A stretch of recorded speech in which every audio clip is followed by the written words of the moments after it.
pólipos intestinais são pequenas verrugas que crescem a partir do revestimento interno do intestino, chamado mucosa. Os pólipos intestinais são comuns e atingem 30% da população adulta. A imensa maioria dos pólipos são benignos, porém, dependendo do tipo de pólipo, ele poderá se tornar um câncer. Esse dia não é tão imediato, ele leva em torno de 5, 8, 10 anos, a partir do momento que começa a crescer, para se transformar em câncer. E essa é uma grande oportunidade que nós temos para diagnosticar precocemente e evitar a evolução para o câncer.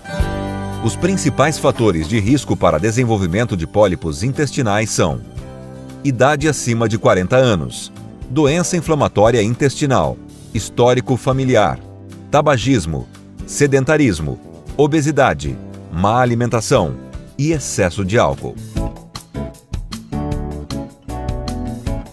A maioria deles não dá sintoma nenhum, mas os principais sintomas, quando ocorrem, é sangramento, perda de muco, como se fosse uma gosma junto com as fezes, quando ainda são pequenos, e eles podem ser diagnosticados e retirados por meio de um exame e de um procedimento chamado colonoscopia.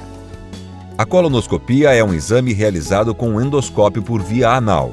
Além de permitir a visualização dos pólipos, a colonoscopia também pode retirá-los. Após feita a retirada desse pólipo, o seu médico vai lhe orientar quanto tempo depois deve repetir essa colonoscopia para confirmar que esse pólipo tenha sido retirado completamente ou para ver se nasceram outros pólipos. E esse tempo vai depender da sua história pessoal e da história da sua família.